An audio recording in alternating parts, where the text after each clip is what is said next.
you ever said, "This person is very intelligent but doesn't act wisely"? Or thought, "They're not particularly intelligent but they seem sensible"? In fact, without realizing it, we are distinguishing between two different concepts: intelligence and reason or wisdom. Let's begin with intelligence. Intelligence is the capacity to process information, such as solving problems, recognizing patterns, and engaging in logical reasoning. In modern cognitive science, the concept of intelligence is defined as a form of power to process information. Aristotle refers to this as dianoia. Reason, however, occupies a different domain.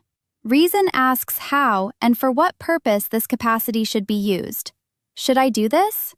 What will the consequences be? Is this the right thing to do? These questions belong to the realm of reason. Reason involves more than thinking. It includes impulse control and moral judgment.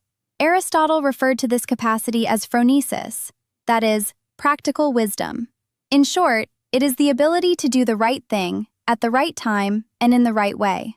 A simple analogy may help. If intelligence is a powerful engine, then reason is the steering wheel, or the map. The engine may be extremely strong, but without control over the steering, the vehicle will not take us where we actually want to go. Let's consider Isaac Newton. He was one of the most intelligent minds in human history, the scientist who formulated gravity, established the laws of motion, and calculated the movement of planets. But the year was 1720. England was experiencing one of its first major financial crises, the South Sea Bubble. At first, Newton behaved very sensibly. He sold his shares at the right time and made a substantial profit. The mathematics was correct, the calculation was sound, the decision was rational. But then something happened. Prices continued to rise. Everyone seemed to be making money, and eventually Newton could no longer resist and re-entered the market. At this point, intelligence gave way to human psychology. The feeling that it will rise even more, the pull of the crowd, the fear of missing out. And then the bubble burst. Newton lost a large portion of his fortune. This story tells us something very clearly. Intelligence can explain the universe.